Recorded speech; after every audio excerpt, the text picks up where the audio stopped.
좋다라. 왜 끊어지는지. 일단 또 끊어지면 안 되는데 진짜 끊어지시면 안 돼요. 계속 녹화되기를 바래요. 자, 그럼 흥보 부부상을 보도록 합시다. 자, 흥보 부부상을 한번 읽어볼 건데, 자, 오늘 제일 피곤해 보이는 고은이가 읽어줄 거야. 흥보 부부상 페이지는 74쪽이에요. 74쪽. 읽어주세요. 흥부 부부가 맞덩이를 사이하고 가르기 전에 전에 문천자를 헤어려보라. 그의 문제리 황금벼 이상의 문제리 웃음의 물살이 반짝이며 정갈하던 그것이 확실히 문제다. 없는 떡방아 소리도 있는 듯이 드러내고 손발 마른 처지끼리 같이 웃어 비추던 거울면들아. 웃다가 서로 불쌍해 서로 붓을 나누었으리. 그러다 금시 절로 면에 온 구슬가지를 서로 묶으리며 먼 물살이 가다가 쏘스라쳐 반짝이듯 서로 쏘스라쳐 본 웃음 물자를 지었다고 헤아려 보라. 그것은 확실히 문제다. 그치. 여기서 이제 시적 화자는 표면에 드러나 있니? 안 드러나 있니? 시적 화자 안 드러나 있죠. 시적 화자가 흥보 부부상 얘기를 우리한테 하는 듯한 느낌이야. 그치? 흥보 부부상 얘기를 이렇게 흥부를 끌어와서 야, 있잖아. 한번 생각해봐. 뭐 이러고 있는 느낌이죠. 자, 그럼 시적 대상은 여기서 뭐야? 흥보 부부겠지? 그러면 흥보 시적 대상의 지금 상황은 어떤 상황이야? 박을 가르기 전이니 가른 후니? 전이지. 그럼 우리 흥보가에서의 흥보 부부를 생각해봐. 그때 그 흥부랑 얘네들이랑 같아 달라? 달라. 어떤 차이가 있어? 다르다며? 자, 어떤 차이가 있어? 그때 그 흥분의 부부랑 이 흥부 부부랑 어떤 차이가 있어?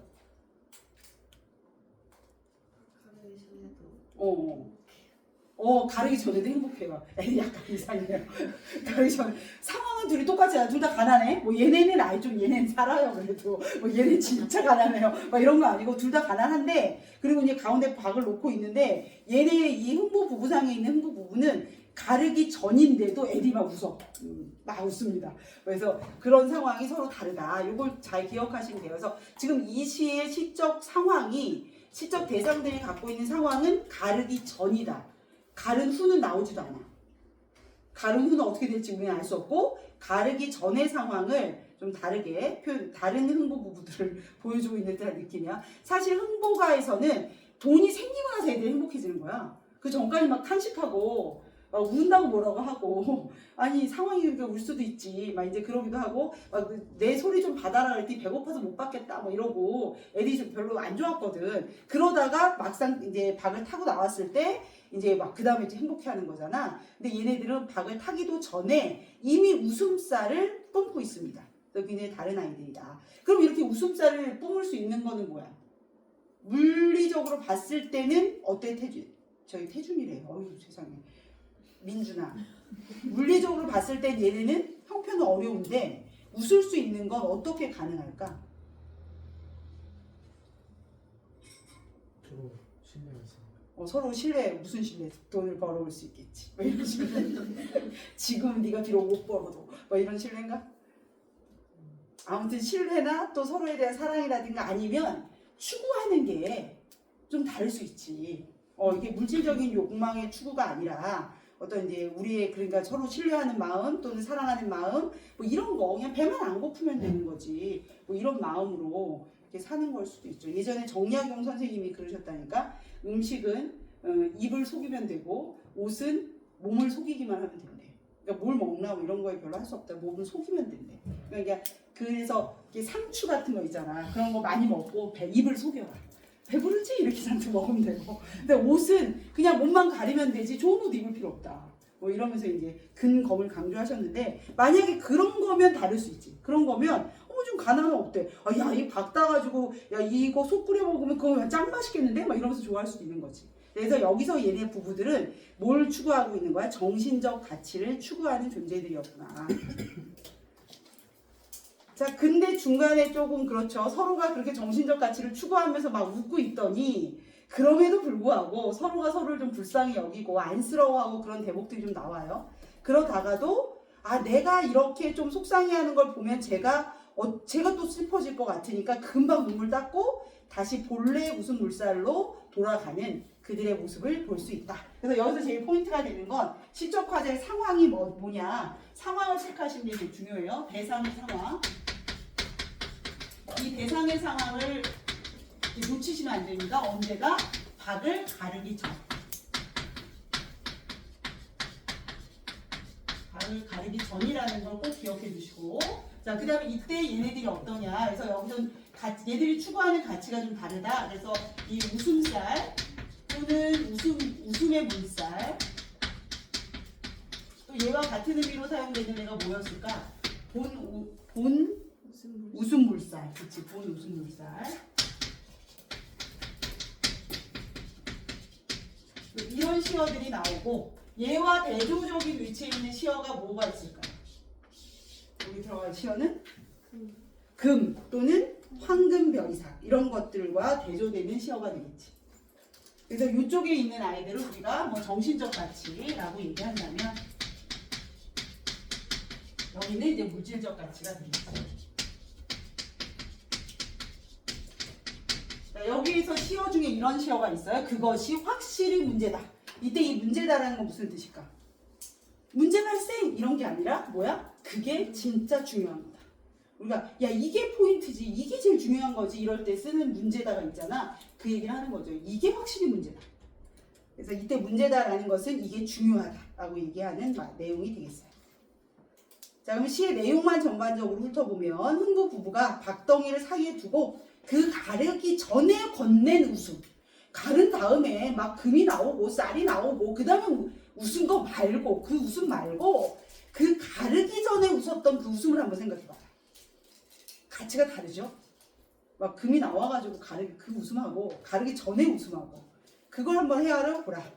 자, 금이 문제겠느냐? 그때 금이 중요했겠어? 황금 벼이석이 중요했겠어? 아니란 얘기지. 웃음에 물살이 반짝임에 정갈하던 그것이 확실히 문제다. 그게 중요했던 거다. 그런 정신적 가치를 추구하고 있는 그들의 그 웃음이 그게 중요했던 거다. 자, 그들은 어땠냐면요. 없는 딱방아 소리도, 그러니까 떡방아가 없어. 그 없는 소리도 있는 듯이 내고. 그러니까 어떤 사람들이야? 되게 낙천적인 사람이고, 다른 말로 하면 뭐 긍정적인 사람이고, 거기다 사자성어 쓴다면 뭘 쓸 수 있어? 안분지족이지, 안분지족. 우리 흥부가에 나오는 그 부부한테 안분지족 쓸 수 있어? 걔네 못 써. 걔네 막 되게 탄식하고 막 그랬거든. 걔네는 만족하고 그러지 않았어요. 그냥 목숨이나 보명해보자 그러면서 박한 거였지. 그랬는데 얘는 없는 것도 이렇게 있는 것처럼 막 지내고 있으니까 안분지족이라고 여기다간 적용할 수 있어요. 자, 손발 다른 처지끼리. 이거는 이제 손발이 닳도록, 우리 노래 가사에도 나오잖아. 손발이 닳도록 고생했다는 거야. 서로 그렇게 고생하는 처지끼리 같이 웃어 비추던 거울면들아. 이때 거울면에다 보여주시고 밑줄 쳐주시고, 거울면은 어떤 거야? 닮은 애가 나타나야 되는 거잖아. 뭘 봤을 때 거울로 비춘다는 건 서로 닮았다는데, 이렇게 박을 놓고 얘네들이 이렇게 앉아 있었다고 쳐봐. 그러면 얘가 보고 있는 건 이거고 얘가 보고 있는 건 이거지. 이걸 서로 거울면이라고 표현하고 있는 거야. 그지? 그러면서 거울면들아. 서로가 닮아갔다는 얘기죠. 그래서 내가 저 사람 보면서도 아이고 쟤도 고생이 많네, 아이고 쟤도 고생이 많네 이러면서 서로 비추어주는 거울면들아. 그래서 이때 거울면이라는 건 내가 얘를 보고 있는데 마치 나를 보는 것처럼 느껴. 둘이 뭐 한다는 거야? 비슷하다. 그 동질성을 얘기해준다 라고 할 수 있죠. 둘이 너무너무 닮아가는 거야. 같이 고생했기 때문에. 손발이 같이 닳았거든. 아예 나만 고생했어가 아니라 우리 둘이 같이 이렇게 살아가고 있으니까 거울면들아. 자, 웃다가 아까 웃음물살을 지어 보이면서 서로 웃다가, 그러나 상대방을 생각해 보니까 손발이 다 다른 아이잖아. 안쓰럽거든. 그래서 서로 구슬을 나누었대요. 이때 구슬은 동그라미 한번 쳐주시고, 원간면 눈물이라고 돼 있어요. 그치? 눈물 잘하고 있지? 눈물. 자, 눈물을 나누었으니. 자, 그러다 금식. 그러가다가도 금방 절로 면해. 이때 면은 얼굴입니다. 자신의 얼굴에 흘러내리는 그 구슬까지도, 그 눈물까지도 서로 부끄러워하며. 먼 물살을 가다가 소스라쳐 반짝이듯이 스스로 깜짝 놀라면서 내가 울고 있으면 안 되지 이러면서 자 밑줄이에요. 본 웃음물살, 본래의 웃음물살을 지었다고 한번 생각해봐라. 그러니까 이 둘이 앉아갖고 막 이렇게 낙천적으로 막 없는 떡방아 소리도 있는 듯이 내면서 서로 웃음을 지어 보였지만 서로에 대한 안쓰러움이 있는 거야. 아이고 진짜 너도 삶이 참 고달프다. 애가 지금 29명인데 얼마나 고달프겠어. 그러면서 이제 막 안쓰러운 거야. 그래서 잠깐 눈물이 막 났다가도 내가 울고 있으면 상대방이 또 마음 아플까 봐. 흥보가에 나온 흥보 부분은 너무 다르지 않냐? 부인이 울고 있으니까 아니 밥이 나오냐고 뭐 이런 남편인데 흥보인데 여기서는 막 서로가 눈물이 막 안 됐어갖고 눈물 조금 나다가 이 내가 흐리는 눈물 보면 저 상대방이 얼마나 마음 아플까 싶어가지고 금방 눈물 닦고 이제 웃음을 지어 보이는 그런 거지. 서로에 대한 엄청난 배려, 서로에 대한 이제 사랑 이런 것들이 넘쳐나는 부분이에요. 그래서 본 웃음물살을 지었다고 한번 헤아려 보라. 자, 그것이 확실히 중요한 거다. 그러면 맞긴 해요. 맞긴 해. 물질이 아무리 풍요로운 뭐하고, 그지? 이런 게 있어야지, 그지? 서로의 상대방에 대한 부디, 댁들도 나중에 짝꿍을 만나시거든. 이런, 또 가난하면 안 되는데, 굳이. 그러나 이런 사랑과 신뢰를 줄 수 있는 대상을 만나시면 좋을 것 같긴 하네요. 자, 이런 내용이었습니다. 내용의 흐름은 전체적으로 그래요. 그래서 처음에 박을 타기 전에 웃음물살을 지어 보였는데, 그러나 서로를 바라보다 보니까 연민이 살짝 나왔어. 서로에 대한 안쓰러움. 그래서 뭘 흘렸냐면 구슬을 흘렸었죠. 그러다가 이것도 아니지? 그러면서 본래 웃음살로 본 웃음물살로 다시 돌아다니는 이런 흐름을 보여주고 있는 건데 이거 전부 다 박을 타기 전이다 라는 걸 기억하시면 되겠어요.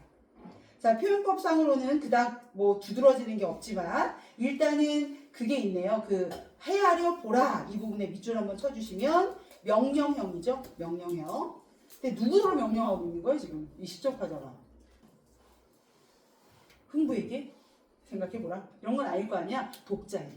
독자에게 말을 건네는 듯한 느낌이에요. 명령형 어조를 쓰고 있습니다. 일단 한번 생각해보라.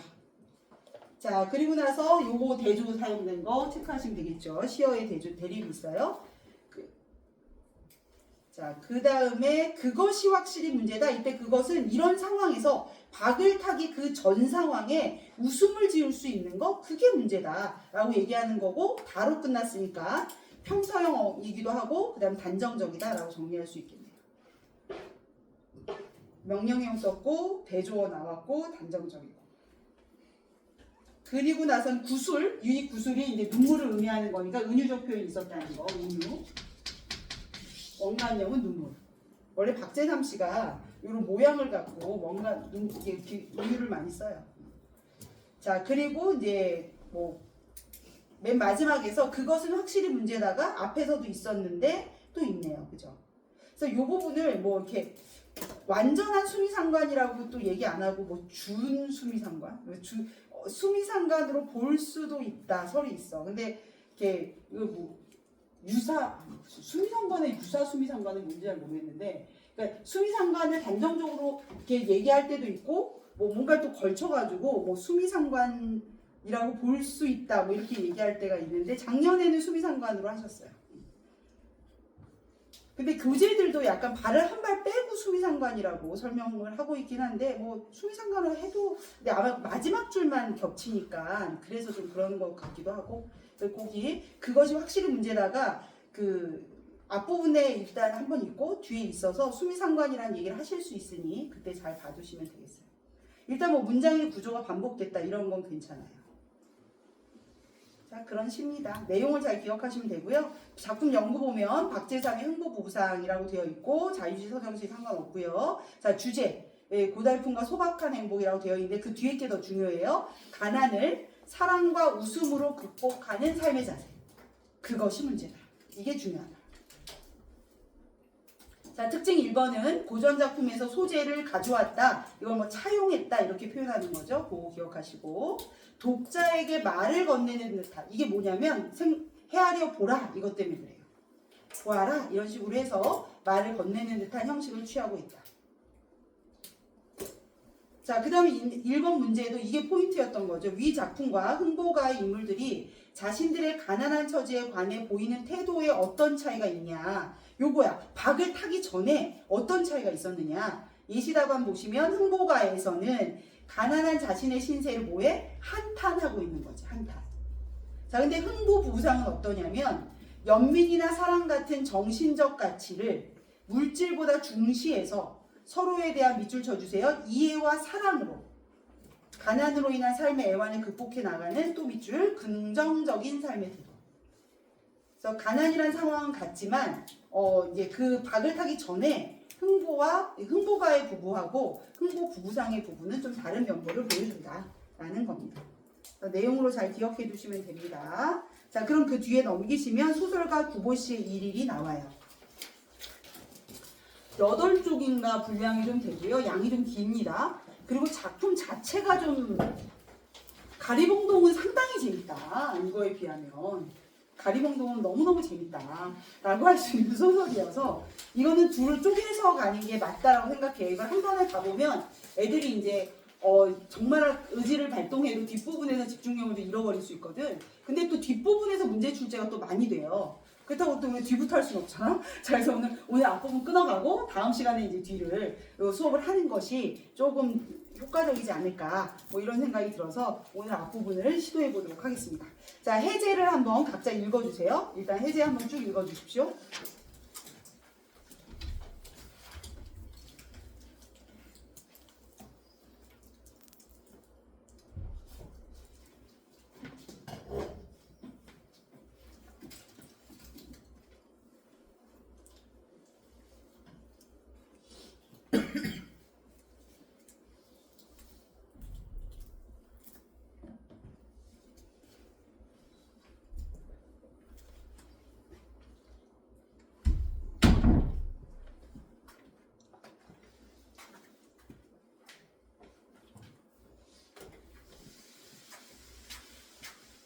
해제 다 읽었어? 가장 중요한 해제 내용을 한번 발표해 보겠습니다. 자, 민준이가 생각하는 가장 중요한 해제는 갈등 구조 대신 주인공의 의식을 뭐라고? 일반적인 갈등 구조 대신 주인공의 의식의 흐름을 다루는 오, 진짜 그게 제일 중요해. 정말 꼭 기억해야 돼. 이거 어디 나와? 어디 나오지? 세 번째 줄? 두 번째 줄? 오, 뭐 이거 밑줄이야, 밑줄. 하여튼 어딘지 알지? 민준이가 얘기해준대. 거기 진짜 중요해요. 두 번째 줄에 일반적인 갈등 구조 대신, 그랬더니 여기 갈등 있다요, 없다요? 없다. 갈등 구조 대신 주인공의 의식의 흐름에 따라 이야기가 전개된다. 의식의 흐름에 따라 이야기가 전개됐다라는 것은 뭐가 없다? 인과성이 없다. 내가 따줄게. 내가 따면 어떡하지? 내가 따지면 어떡하지? 민준아? 이게 네가 다 따놓은 거야. 근데 내가 이제 그 조그맣게 한 것이 내가 힘이 그렇게 세서는 아니다. 나 어제도 그랬거든. 어제 선생님들하고 뭐 얘기하는데 선생님 어떤 선생님 계속 못 따시는 거야. 그래서 이제 또 내가 따진 거야. 그래서 근데 한 선생님 못하니까 그 옆에 선생님 따주겠다고 했는데 이 선생님도 못했어. 근데 내가 이제 받아가고 했는데 또 따지네. 야, 진짜. 그럼 안 되는데. 이렇게 막 손에 힘 세고 막. 그럼. 하여튼 그래가지고. 이상 의식의 흐름이라는 것은 이거 없다. 뭐가 없다? 우리 열심히 썼는데 의식의 흐름이 있다라는 건 논리성이 없는 거예요. 그러니까 인과성이 없다.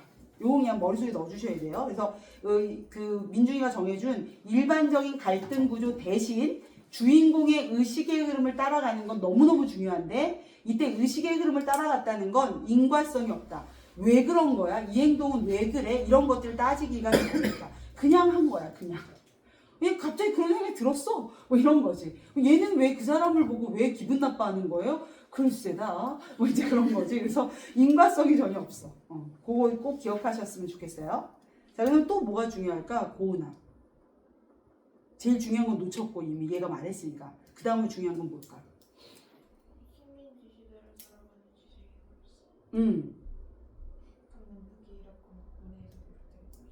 없어. 그래서 얘가 좀 무기력해 보여요. 그쵸? 얘가 이렇게 뺑뺑뺑 돌아다니고 이런 의식들이 드러나는 것은 얘 어떤 무기력함을 보여주는 것이다. 라는 것도 중요하죠. 맞아요. 다 사실은 다 중요해요. 또 중요한 건 뭐가 있을까? 일단 위에서부터 체크 다시 해보면 자전적 소설의 밑줄 한번 칠게요. 자전적 소설은 이 소설이 나오는 주인공이 작가 자신을 뜻하는 거죠. 그래서 이때 구보라는 건 박태원의 호라고 그래요. 호. 그래서 구보 박태원인가 봐. 그래서 그 자전적 소설인 거고, 자, 그 다음에 소설가 구보가 하루에 벌어지는 일이에요. 좀만 더 잘 썼으면 이반 데니소비치의 하루가 될 수 있었는데, 이반 데니소비치 하루 모르나? 모를 수 있지. 이반 데니소비치의 하루라고 솔제니친인가? 이런 사람이 쓴 거 있거든. 근데 그게 뭐 솔제니친, 오래간만에 말하니까 자신이 없는데 솔제니친이 맞을 수 있어. 근데 그 사람이 노벨문학상 받은 사람이거든요. 노벨문학상 받은 사람인데 아마 대표작이 그 작품일 거예요. 그러니까 하루의 일과를 소설 한 권으로 쓴 거야. 장난 아니지 않냐? 근데 거의 얘도 하루의 일과야. 아침에 집을 나가가지고 밤에 돌아오는 거에 일과를 갖고 분량이 꽤 많이 나와요. 중편이 넘어가거든. 그래서 그걸로 쓴 거지. 그래서 우리도 이렇게 1930년대에 이런 소설이 있었다라는 건 좀 자랑스러운 것 같아. 자, 하루 동안의 일이다.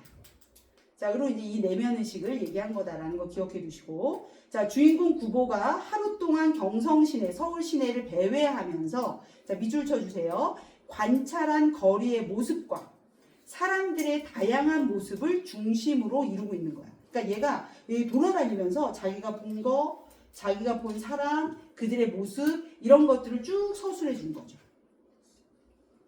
자, 이게 주인공 구보는 1930년대 경성의 이곳저곳을 돌아다니며, 자, 좀 중요하대요. 이게 고현학적인 태도로, 고현학적인 태도라는 게 무슨 뜻이냐면 어떤 풍속 같은 걸 조사하고, 이건 한번 필기해 볼게. 조사하고 기록하여 탐구하는 창작 기법이래.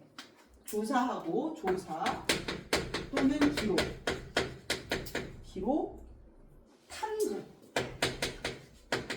이런 식의 탐구하는 창작 기법.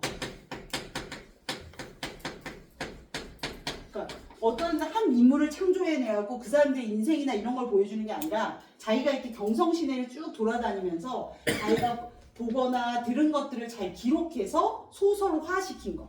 이걸 이제 고현학적인 태도라고 해요. 이거는 기억하세요. 창작 기법이 이런 거라는 얘기야.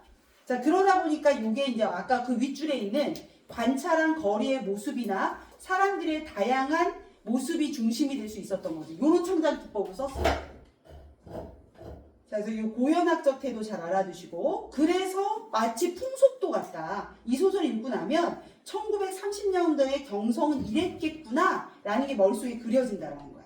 그래서 당시의 사람들과 거리의 풍경을 어땠대? 스케치하듯이 이렇게 했다는 거예요. 그래서 1930년대 기록사진을 보듯이 우리 이 소설을 읽으면 되는 거야. 소설 읽으면 30년대는 이랬구나 라는 걸 알 수 있게 된다.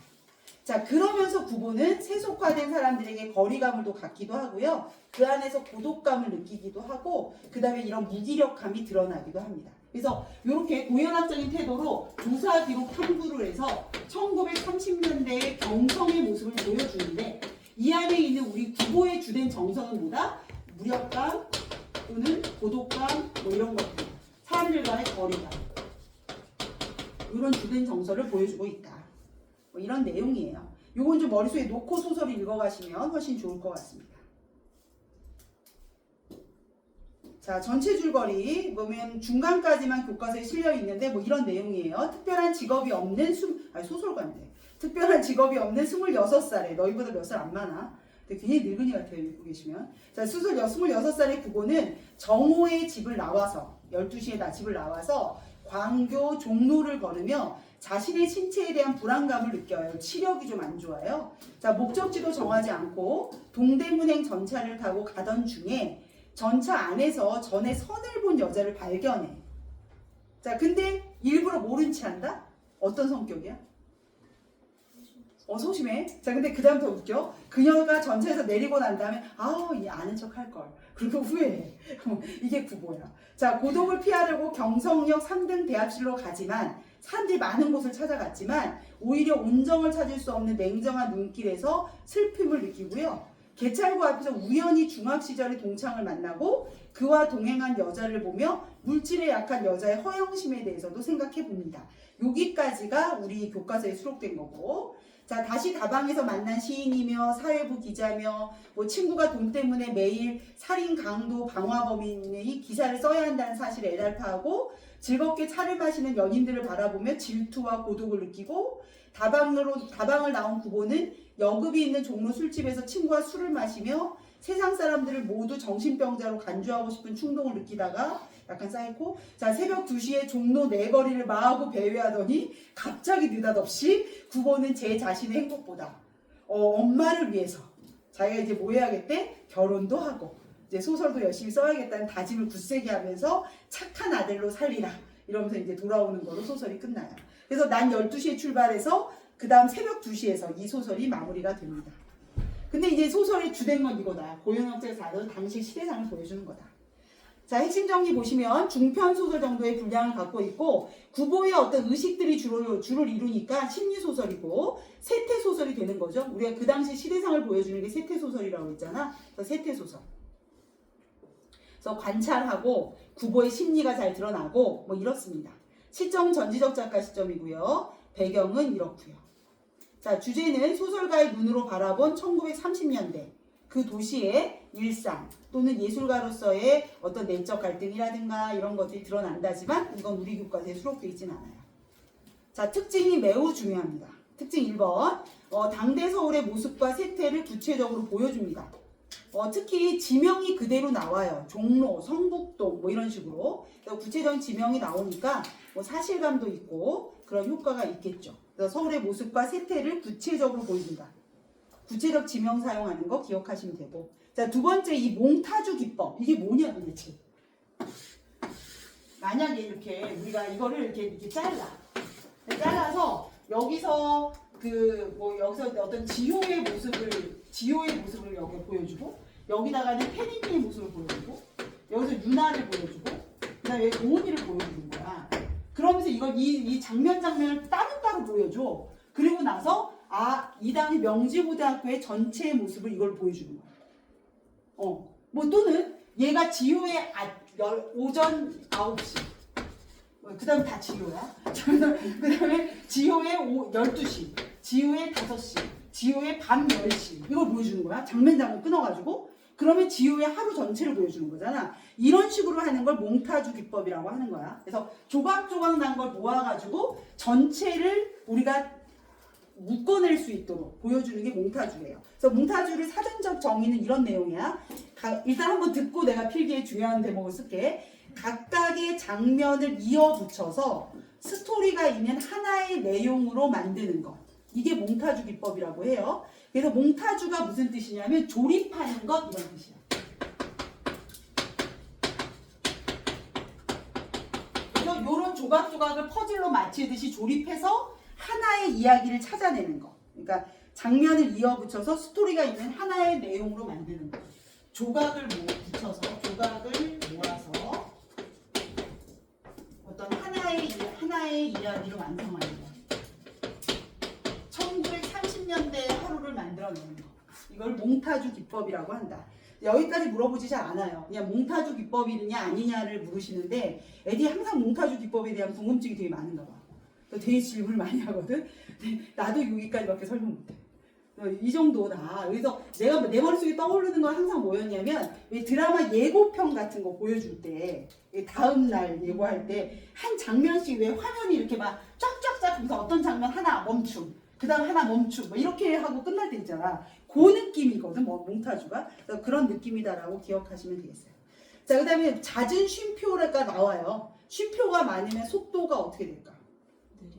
늘어질 것 같잖아. 근데 거기 우리 밑에는 뭐라고 써 있는지 알지? 속도감을 준다 이렇게 써 있어. 우리 지난 겨울방학 때 공부했잖아. 속도감을 주는 건 빨라질 수도 있고 느려질 수도 있는 거야. 근데 이때 속도감을 준다는 말에 속도가 빨라진다라고 약간 느낌적으로 느끼면 안 돼요. 그래서 이 잦은 쉼표를 이용해서 속도 조절 또는 속도감을 준다라는 것도 기억해 두시면 됩니다.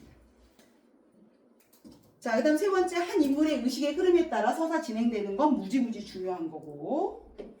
자, 그 다음에 4번 쓸게요. 4번을 한번 써볼게. 4번을 잘 써. 시점 때문에 써야 돼. 4번. 구보의 관점에서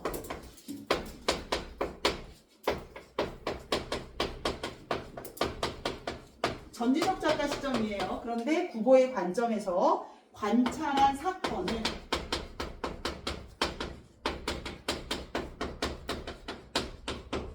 전지적 서술자가 서술하는 형식. 서술자가 서술하는 형식.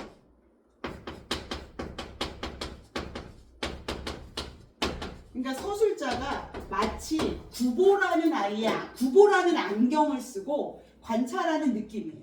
그래서 구보의 관점에서 이건 이게 구보의 주관적 관점이지. 주관적 관점에서 서술자가 작품 밖에 있어요. 이 서술자는 작품 밖에 있는 서술자가 서술을 하고 있습니다. 이 시점도 잘 기억하셔야 돼요. 구보의 관점에서 다른 등장인물이 나오지만 다 구보의 시선으로 필터링을 했어. 그렇게 하고 있다. 자, 그 다음 5번도 중요한 거라. 자, 5번도 쓸게요. 자, 5번은 얘도 또 재밌는 건 서술과 대화가 구분이 없어요.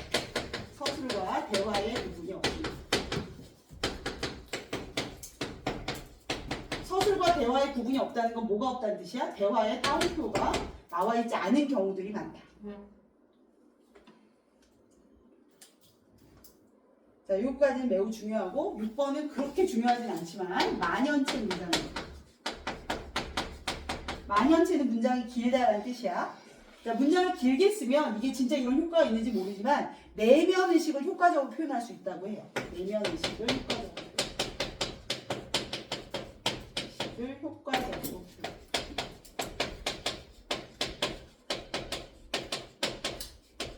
자, 이렇게 작품의 이 서술상의 특징이 매우 중요한 그런 작품입니다. 잘 정리를 해주시면 되겠어요.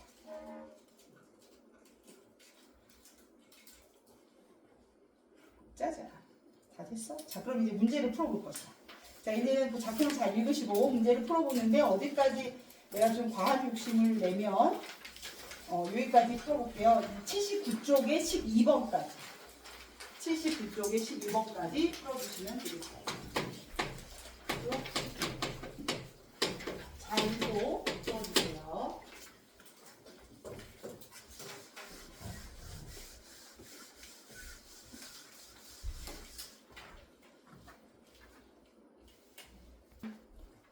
자, 그럼 같이 볼게. 자, 앞부분 줄거리부터 보겠습니다.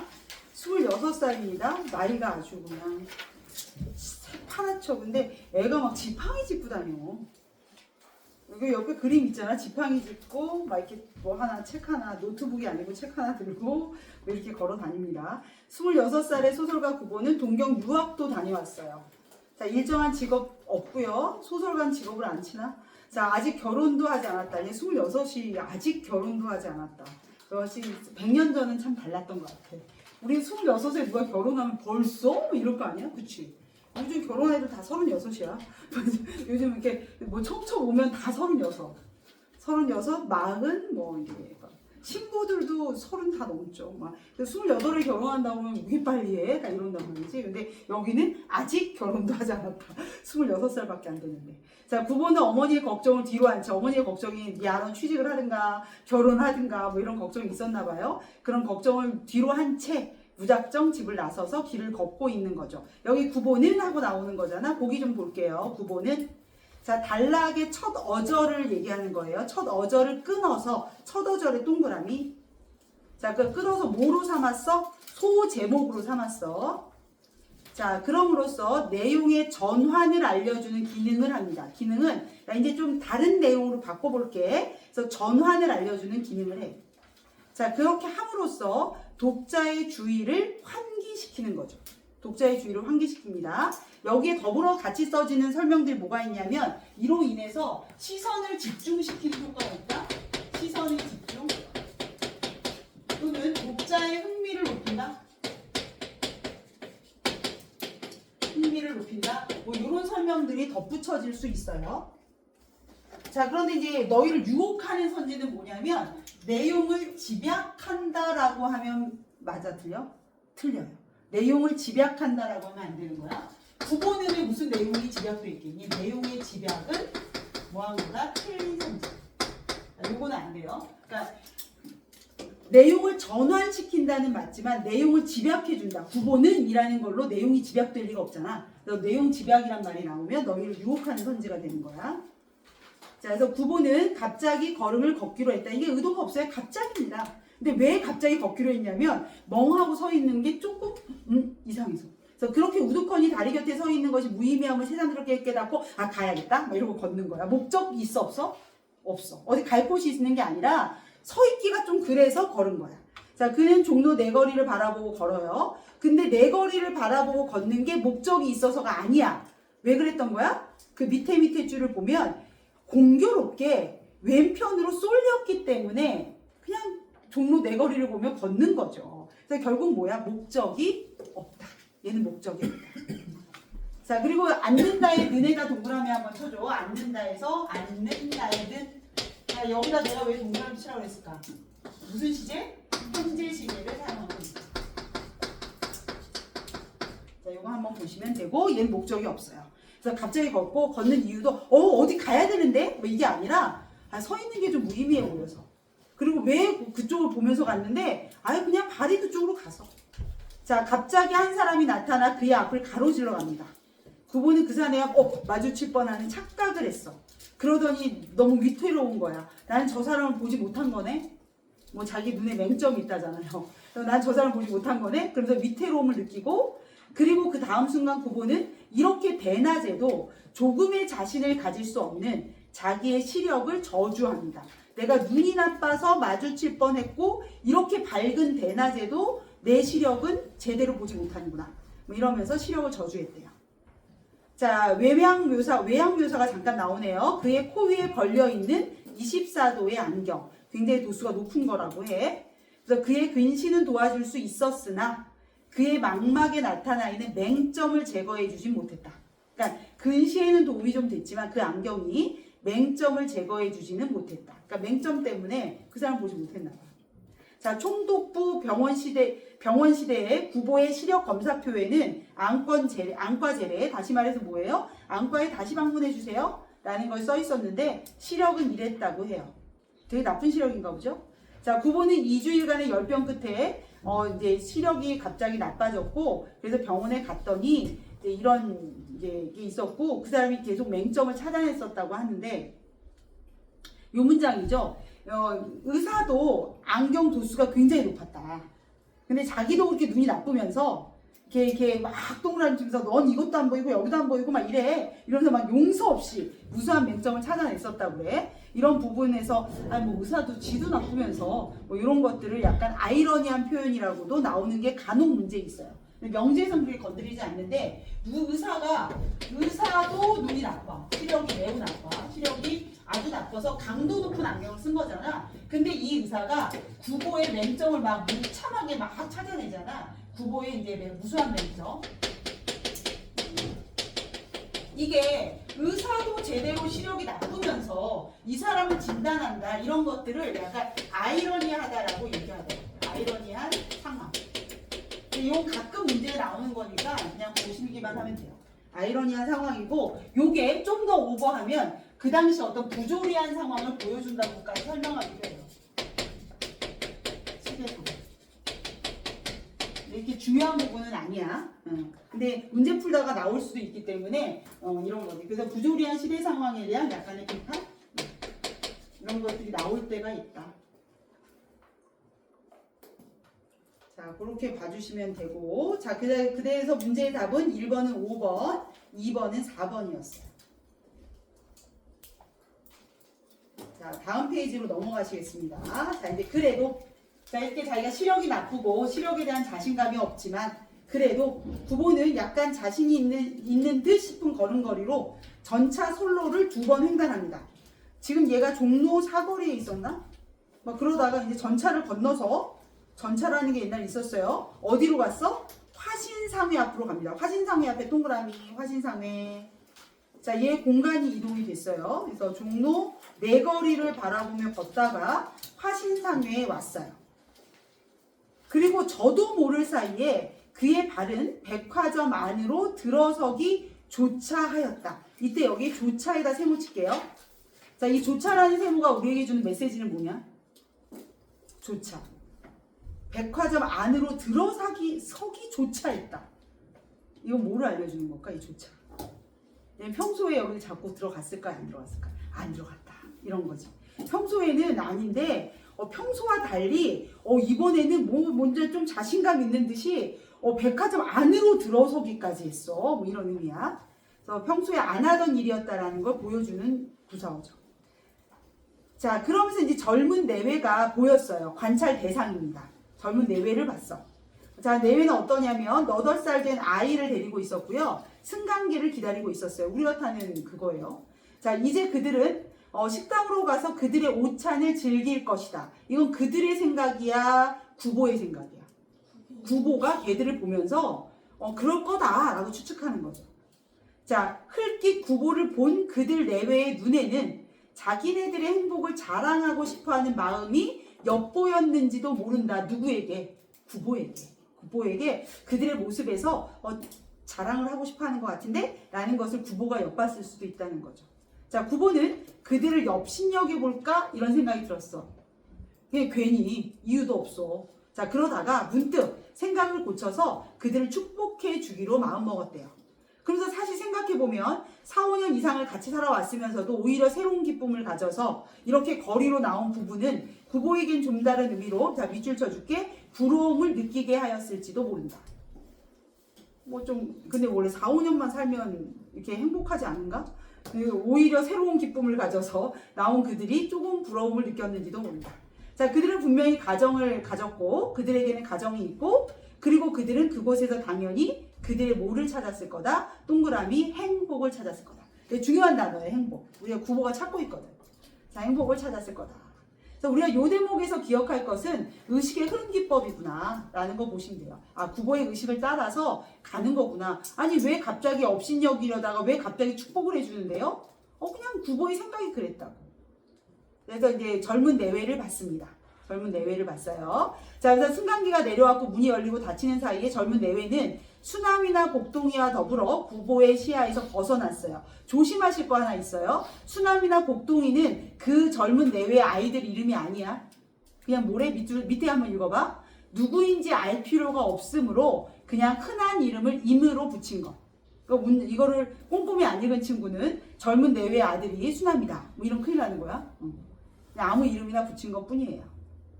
자, 그래서 화신상회에서의 장면은 이걸로 끝나요. 자, 구보는 이제 밖으로 나옵니다. 승강기를 탔게 안 탔게? 구보는 승강기를 탔을까요? 안 탔을까요? 안 탔어. 그냥 승강기 앞에 있던 젊은 내외를 보고 요 생각 저 생각 잠깐 하고 그냥 나왔어요. 자, 구보는 다시 밖으로 나오며 자기는 어디 가서 행복을 찾을까? 이런 생각을 합니다. 자, 밝아는 대로 그는 또 어느 틈엔가, 자, 이제 두 번째 장소, 안전지대에 가서 있습니다. 아까 화신상회, 자, 동그라미들을 이렇게 쳐줘야 돼. 화신상회, 그 다음 이제 어디 온 거야? 안전지대. 근데 안전지대 위에 이렇게 써있죠? 전차 승하차장. 그러니까 우리식으로 이해하면 전철역인가 봐. 버스 정류장 뭐 이런 데야. 자, 안전지대에 가서서 자기의 두 손을 내려다 보았다. 자, 자기의 모습입니다. 어때요? 한 손에는 단장은 지팡이, 또 한 손에는 공책이 들려 있어요. 왜 얘는 공책을 들고 다니는 걸까? 아까 여기 썼던 거야. 어떤 글쓰기의 태도가 있었다? 고현학적 글쓰기라고 했잖아. 고현학적 글쓰기가 뭐다? 그 시대를 조사하고 탐구하고 기록하는 창작법이라고 그랬잖아. 그러니까 얘는 뭐 하고 있으면 기록해야 돼. 뭐 재밌는데? 저 표정 뭐지? 뭐 이런 기록해야 되기 때문에 한 손에 공책을 들고 있는 거죠. 그래서 관찰한 것을 메모하는, 우리는 이제 찍겠지. 사진 찍고 핸드폰에다 적고 이럴 텐데 이제는 이렇게 하는 거죠. 지난주엔가는 우리 교회에, 내가 이제 우리 교회 동호회에 글 그림 무슨 동호회 뭐 이런 데를 들어갔거든. 근데 거기에 이제 글 그림 작가가 이제 거기 회장, 이제 우리 동호회 선생님이야. 근데 그 선생님하고 이제 동네 어슬렁 관찰기 뭐 이런 책을 쓰신 분이었어. 어슬렁 동네 관찰기? 그런 책을 쓰신 분이랑 이제 같이 간 거야. 그래서 이 동네를 이렇게 하면서 눈길이 닿는 것을 이렇게 사진으로 찍어오는 게 숙제였어. 그래서 이게 나도 몇 장 찍어왔다. 근데 그분이 찍어온 걸 보니까 정말 나도 같은 길을 걸었는데 왜 난 그 눈에 하나도 못 봤거든? 근데 뭐 고양이 뭐 어떤 집에 뭐 이런 걸 하나하나 찍었는데 보는 눈이 다르더라니까. 그래서 나는 같이 걸었는데 나는 왜 이걸 못 봤지? 분명히 못 봤는데 그분이 찍어오니까 뭐가 뭐 이렇게 하여튼 뭐 재밌는 게 되게 많더라고. 그래서 보는 눈이 작가들은 좀 다른 것 같아. 그래서 이제 이분도 사진기는 없지만 공책에다 뭐 이런 면모들을 다 적었겠죠. 이게 이제 바로 고연학적 글쓰기의 모습을 보여주는 거다. 진짜 신기했어. 어떻게 그렇게 보였지 그게? 자, 하여튼 물론 구보는 거기에서 행복을 찾을 수 없었어요. 우리 구보는 행복을 못 찾는 게 문제야 지금. 자, 그러니까 단장을 잡고 있고 노트는 들고 있지만 거기에 행복은 없었대. 자, 안잠지대 위에 사람들, 묘사한들 한번 땡그라미 쳐줘야 돼. 땡그라미. 자, 우리 구보랑 대조되거든요. 어떤 차이점이 있는지 잘 말해주세요. 자, 안전지대 위의 사람들은 서서 전차를 기다린대. 그들에게 행복은 알 수 없다. 이건 뭐야? 그들이 행복한지 행복하지 않은지는 알 수 없대. 자, 그러나 그들은 분명히 뭐는 있다? 자, 동그라미 갈 곳만은 있다. 자, 이게 구보의 차이점이지. 구보와 사람들의 차이점이 뭐야? 구보, 사람들. 행복은 얘는 행복 안 해 지금. 행복 못 찾아. 자, 행복 얘네 있는지 없는지 모르겠어. 이건 대조 아니지. 자, 여기 얘네들의 대조는 뭐야? 목적지. 얘는 목적지 없고 얘네는 목적지가 있어요. 자, 요 차이점을 보이고 있다는 거 한번 눈여겨보시고. 자, 그래서 전차가 오니까 사람들은 다 내리고 타. 왜? 목적지가 있으니까. 자, 근데 구보는 잠깐 멍하니 그곳에 서 있어요. 내가 이걸 타야 되나 말아야 되나. 왜? 목적지가 없거든. 자, 그러나 자기와 더불어 그곳에 있던 사람들이 다 오르는 거 이러는 거 보고 그는 저 혼자 그곳에 남아있는 것에 대한 자, 외로움, 애달픔을 맛봤어요. 남들 다 타는데 나만 안 타고 이러기가 좀 그렇잖아. 자, 그래서 구보도 움직이는 전차에 뛰어오릅니다. 이 뛰어오르는 게 어디 갈 데가 생각나서 아, 맞다, 나 거기 가야지 이러고 탄 거야? 아니야. 혼자 여기 멀뚱 남는 게 외로워 보이니까 그래서 탄 겁니다. 그래서 외로움과 애달픔을 맛보고 움직이는 전차에 뛰어올랐어요. 자, 이제 전차 탔어요. 자, 이제 세 번째 전차 안에서. 자, 우리가 지금 어디까지 왔냐면 화신섬에. 화신섬에서 누구 봤지? 누구 봤게? 젊은 내외. 젊은 내외. 물론 젊은 내외는 애를 하나 데리고 있었어요. 이름은 알 수 없지만 뭐 수남이라고 불러줄까요? 자, 그 다음에 화신섬에 있다가 이 젊은 내외 보고 그 다음 어디로 왔어? 안전지대. 그러니까 전차 아주 옛날에 나 이제 지난번에 대책도 그랬지만 그 대책과 같은 해였어. 조심해라. 자, 이번에 그 뭐지 운수 문생을 생각해 보니까 그때 이거 조심해야 돼. 옛날에 그 대책이 나오던 그 해에 여기가 나왔는데 이게 안전지대가 전차 승강장인 거야. 근데 시험 문제에 답이 전차야. 근데 보기에 막 기차, 그러니까 선지에 기차 어쩌고 저쩌고라고 나온 거야. 그래서 그게 틀린다 그랬어. 그러니까 이게 전차잖아. 근데 선지에 기차가 나왔다니까. 그리고 그게 답이었던 거지. 물론 엄밀하게 말하면 틀렸죠. 전차와 기차가 어떻게 같습니까? 그렇지만 우리가 이렇게 눈여겨보는 테마는 아니거든. 전차 승강장. 이게 중요한 건 아니잖아 사실. 야, 이건 전차야 얘들아, 버스 아니야? 왜 이게 중요한 건 아니지 않니? 근데 또 생각해보면 1930년대에 그 모습을 스케치하듯 보여주는 거니까 전차가 중요할 수 있겠다. 그랬네. 선생님들은 이렇게 이게 시험에 나왔었어. 근데 거기 선지가 기차로 나와 있었다. 기차. 그래서 틀린 답이었다라는 거죠. 혹시 핸드폰 누구 건지 혹시 아니? 버려놓고 왔는데. 달경이 거. 누구 거? 유다경? 유다경 저 안에 있어요. 다경이 자기 거 아니래요? 저 교실에? 네. 아, 그럼 유다경 아닌데? 다경이 지금 저기 있는데? 나는 나 너는 넌거 이렇게 했었는데. 나는 근데 얘가 부모 같은데 부모. 혹시 있으면 우리 다 같이 전화 한번 해볼까? 아, 모르는구나. 메인데 있다고 얘기했죠. 네, 알겠습니다, 원장님. 아, 다경이는 저기 있어. 다경이는 지난주에 학원을 안 온 거야. 그래서 내가 다경이 너 지난주에 왜 학원 안 하니? 그랬더니 하나 야구 경기를 보러 갔어. 다 용서해 줬잖아. 하나인데. 그래. 하나 지금 하나 다경이 유다경이라고 3연패를 했는데 좀 전에 이겼어. 3연패에도 불 깨고 근데 오늘 경기를 2개씩 해야 돼. 그래서 좀 전에 다시 시작했어. 두 번째 경기. 그런데 1대 0으로 이겼는데 다경이가 그래서 내가 용서해줬지. 그래, 하나 경기를 네가 티켓팅을 했다면 충분히 갈만하다. 지금 이제 돈이 있어도 갈 수 없는 경기가 하나 경기거든. 그래서 내가 결석할 수 있지. 혹시 하나 경기, 요즘 야구장 티켓을 구하는 게 너무 힘든데 특히 그 중에서도 하나 경기가 제일 어렵거든. 그래서 하나 경기에 티켓을 구하시면 당연히 결석을 해야 됩니다. 그 어려운 걸 구했는데 그 이제 하여튼 전차 승강장이 나온 적이 있다. 옥순문생 이후로 저는 이제 모든 것들이 나한테 시비를 거는 것 같아요. 정말 화나 죽겠어. 근데 대책할 때 한번 읽을 걸. 그래서 우리가 등급 컷을 하나로 줄일 수 있었는데 1등급 컷을 옥순문생만 맞았으면 정말 애들이 그냥 쫙 동반상승할 수 있었거든 점수를. 그래서 모든 애들이 다 27번을 나한테 보내는데 내가 정말 막 그날 밤에 꿈에 27번이 보였다니까. 옥수무새 내가 대책 얘기할 때 할 걸. 막 그랬는데 정말 너무 안타깝네요. 하여튼 전차 승강장 갑자기 생각났어. 자, 하여튼 이 전차 승강장에 왔어. 전차 승강장에서는 누구를 봤어? 사람들을 봤겠지. 사람들. 근데 이게 그래서 얘가 행복을 계속 생각해. 이 사람들도 행복을 할 거다. 자기들 나름의 행복이 있을 거다라고 얘기했고, 이 사람들은 행복은 내가 모르겠지만 얘들은 뭐를 갖고 있다? 목적지가 있다. 이런 거야. 그 다음에 얘가 이제 전차 안으로 들어온 거죠. 전차 안에서 자, 9보는 우선 제자리를 찾지 못해. 역시 9보예요. 어물쩡 하다가 남은 자리가 딱 하나 있었거든? 놓쳐. 얼마나 나 같으면 아주 안타까웠을 거야.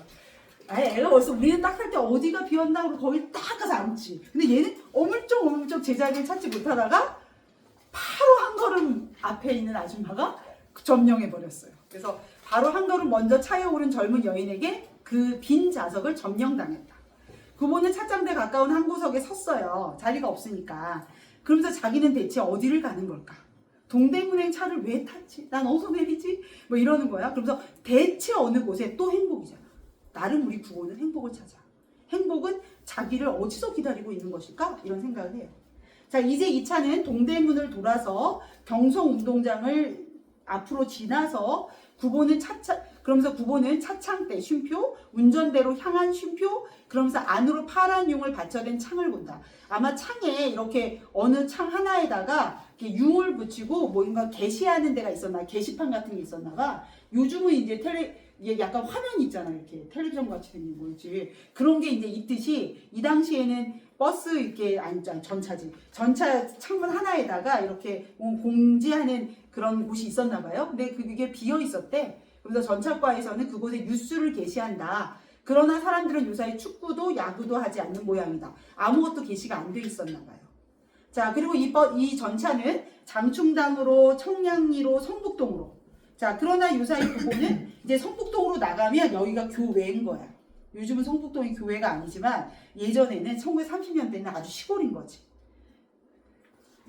자, 그래서 청량리를 지나서 성북동으로 이렇게 가는데 요사이 9보는 교외를 즐기지 않아요. 교외라는 곳은 이제 좀 자연이 있는 변두리, 도시의 변두리를 즐기지 않는다. 그 이유가 뭐냐? 그곳에는 교외에는 하여튼 뭐가 있어요? 교외에는 자연이 있어요.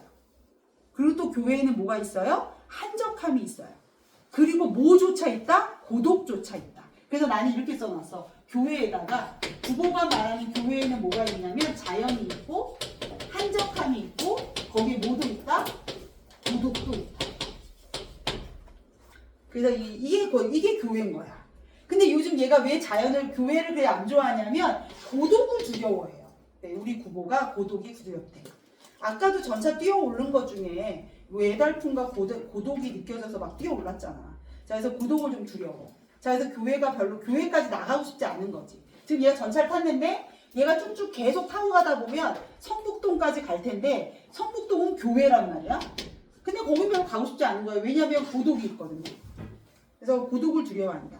일찍이 그는 고독을 사랑한 일이 있었대요. 고독을 사랑한 일이 있었다. 여기 잘 읽으셔야 돼요. 일찍이 그는 고독을 사랑한 일이 있었다. 그러나 고독을 사랑한다는 것은 그의 심경의 바른 표현이 못될 게다. 못됐네. 그는 결코 고독을 사랑하지 않았는지도 모른다. 뭔 소리래? 아니, 고독을 사랑한 일이 있다. 그러나 고독을 사랑한다는 것은 그의 심정의 바른 표현이 못될 게다. 그럼 바른 표현은 뭐야? 그는 결코 고독을 사랑하지 않았는지도 모른다. 아니, 도리어 그는 그것을 그지없이 무서워하였는지도 모른다. 고독을 무서워하는 것 같대. 근데 왜 사랑했던 거지? 자, 그러나 그는 고독과 힘을 겨루어 결코 그것을 이겨내지 못하였다. 고독을 이길 힘이 없대. 그런 때 구보는 차라리 고독에게 몸을 맡겨버리고 그리고 스스로 자기는 고독을 사랑하고 있는 것이라고 꾸며왔을는지도 모르는 거야. 이건 느낌 좀 있나요? 나는 공부를 어차피 해야 되니까 어쩔 수 없이 공부를 피할 수 없다면 내가 싸워서 이길 수 없다면 그냥 공부를 좋아하는 걸로 할까? 뭐 이제 그런 느낌인 거야. 우리 모두 공감 전혀 안 하는데 애들이 공부를 좋아하는 걸로 할까? 좋아하는 걸로 할까? 공부를 좋아하는 걸로 해. 왜 고보가 그랬다는 거야, 구보가. 그래서 그리고 스스로 자기는 공부를 사랑하고 있는 것이라고 꾸며왔었는지도 모를 일이다. 자, 그때 표 찍읍쇼. 요거예요. 따옴표가 없어요. 차장이 와서 표 찍읍쇼 이랬는데 거기 따옴표 없죠. 그래서 서술과 대화의 구별을 안 하고 있는 거야. 차장이 그의 앞으로 왔다. 아주 느려 터졌어, 우리 부부. 그러면 빨리 표를 끊어주면 되지. 나 같으면 미리 손에 딱 잡고 있어. 찍으러 왔을 때 빨리 주려고. 근데 얘는 그때서야 주머니에 넣고 단장을 왼팔에 걸고 바지 주머니에 손을 넣었더니 그럼 빨리 표나 찾을 것이지. 동전을 골라? 이런. 자, 그런 사이에 우리 차장은 어디 갔어? 아주 답답해 미치겠으니까 돌아갔어. 그리고 얘는 골라낸 동전만 손에 있는 거야. 자, 그래서 구보는 눈을 떨어뜨려 손바닥 위에 5입 동전을 본다. 그것은 공교롭게도 모두가 뒤집혀 있었어요. 뭔가 메시지가 있나? 왜 다 뒤집혔지? 자, 그래서 이제 걔 봤더니 대정 12년, 요거 이제 그때의 시대 배경을 알려주죠. 12년, 11년 쭉쭉쭉 있었어. 이걸 또 다 더해요. 그때 54년이 됐대. 정말 할 일 없는 분 중에 하나지.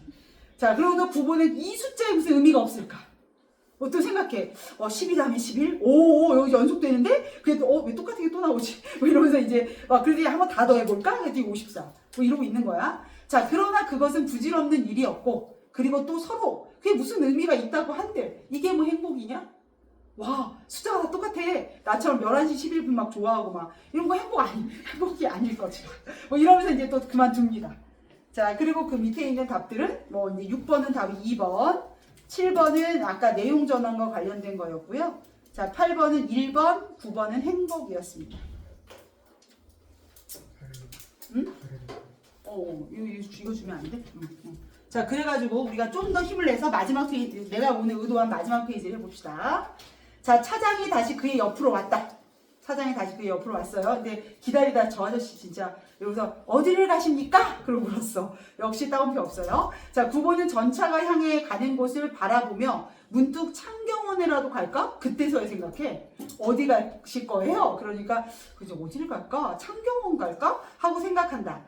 그러나 그는 차장에게 아무런 사인도 하지 않았다. 창경원을 갈까요? 이런 말도 안 하고 또 가만히 있는 거야.